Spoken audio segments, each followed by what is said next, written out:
अस्सलाम वालेकुम रहमतुल्लाहि व बरकातहू। कैसे डेयर स्टूडेंट्स, उम्मीद करता हूँ आप सब लोग ठीक ठाक होंगे। डेयर स्टूडेंट्स, आप लोगों के साथ फर्स्ट ईयर का जो स्टेंजा है, जो कि अक्सर बच्चे 5 नंबर का जो है या तो बहुत ज़्यादा इजी ले लेते हैं या फिर उनको छोड़ आते हैं। तो मोस्ट इम्पोर्टेंट पोएम्स भी बताऊंगा स्टेंजा के लिहाज से। उन पोएम्स का जो है सिर्फ उन्हीं पोएम्स का जो इम्पोर्टेंट होंगे उनका जो है रेफरेंस टू कॉन्टेक्स्ट भी बहुत ईजी बताऊंगा। और साथ जो है वीडियो के एंड में आप लोगों को जो है स्टेंजा जो है उसकी एक्सप्लेनेशन किस तरह आप लोगों ने करनी है, मतलब बगैर जो है आप लोगों को एक्सप्लेनेशन तैयार किए, तो वो भी जो है वो मैं आप लोगों के साथ जो है शेयर करूंगा। तो वीडियो को जो है पूरा देखेगा। इससे पहले आप लोगों के साथ जो है क्वेश्चन आंसर बुक 1 के, प्ले के, पोएम्स के और आप लोगों के जो हिस्सा ग्रामर है, चाहे स्टोरीज हैं चाहे एप्लीकेशन है, वो ऑलरेडी सब कुछ जो है वो शेयर कर चुका हूँ।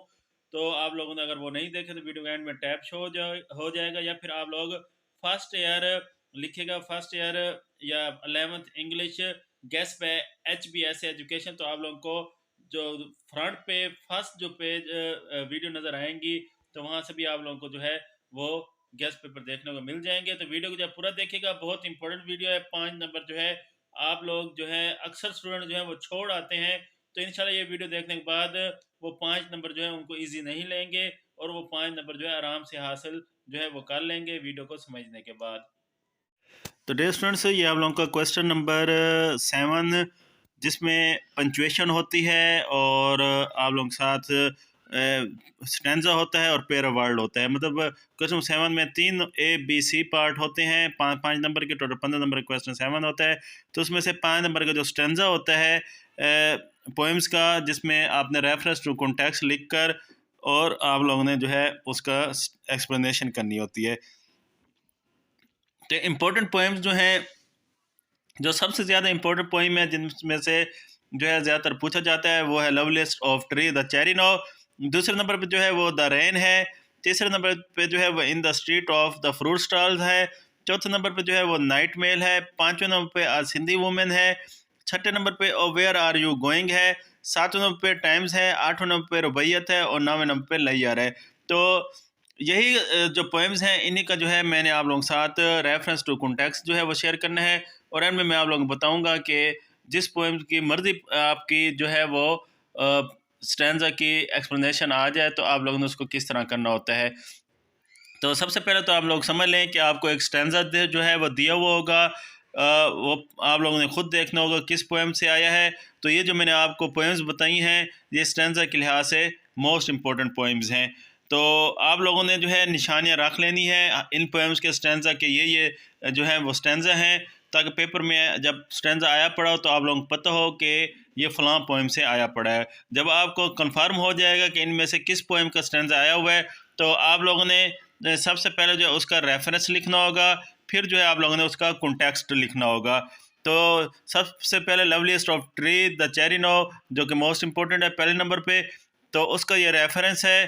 तो दीज लाइन है be taken from the poem फलां एंड रिटन बाय फलां, तो ये रेफरेंस में लिखना होता है और ये मैंने लिखा हुआ है, फलां फलां बोल दिया है। बहरहाल उसके बाद कॉन्टेक्स्ट लिखना होता है, जो कि मेन आइडिया होता है। आपके अगर क्वेश्चन आंसर भी पूछा जा सकता है, राइट द सेंट्रल आइडिया या मेन आइडिया या theme of loveliest of the tree the cherry now, तो तब भी आपने यही कॉन्टेक्स्ट जो है ये लिखना होता है।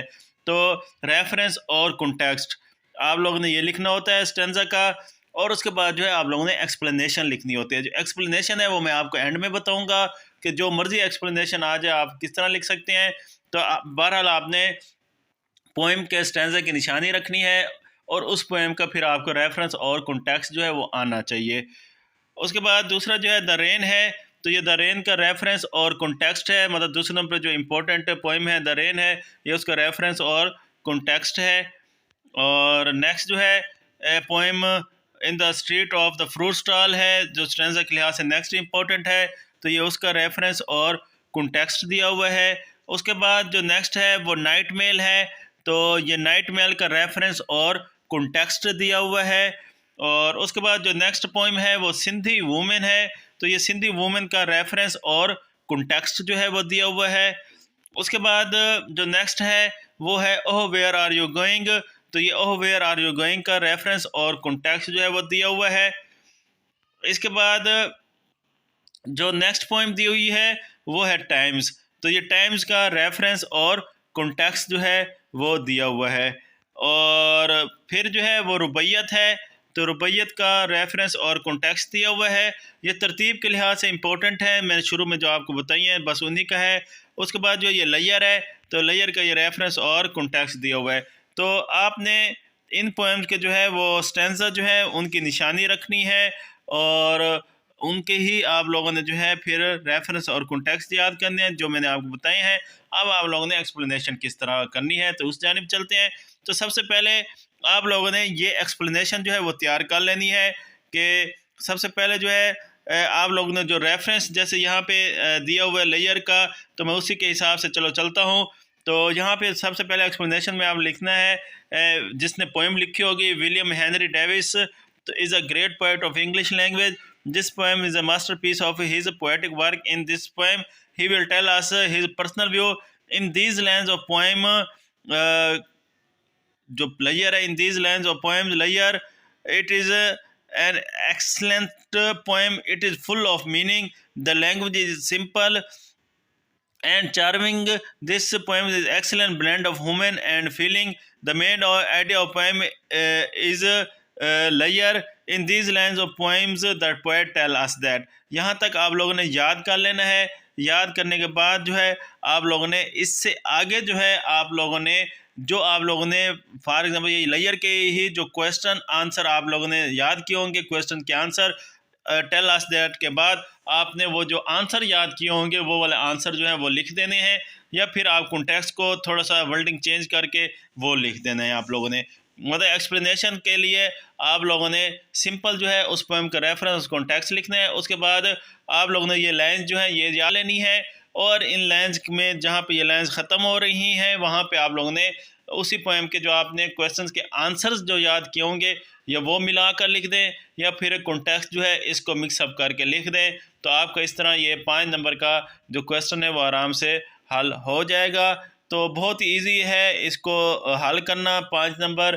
तो आप लोग अक्सर ये चीज़ जो है वो छोड़ आते हैं, बिल्कुल भी आपने इसको नहीं छोड़ना, और आपने ये नंबर जो है लाजमी जो है वो हासिल करने हैं, क्योंकि 5 नंबर भी आप लोगों के लिए बहुत इंपॉर्टेंट होते हैं। ख़ास तौर पे वो बच्चे जिनकी तैयारी नहीं होती, तो उनके लिए एक एक नंबर जो है वो कीमती होता है। या फिर अगर आप लोगों ने जो है वो मेरिट बनाना है आगे, तो तब भी आप लोग जो है ये नंबर जो है बहुत इंपॉर्टेंस रखते हैं। तो इनको अच्छी तरह करें, मुफ्त में ये नंबर ले सकते हैं।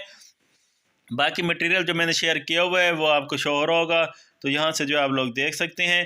चैनल पर न्यू है तो चैनल को सब्सक्राइब कर दीजिएगा, बेल आइकन को प्रेस कर दीजिएगा। मिलते हैं नेक्स्ट वीडियो में। अल्लाह हाफिज़।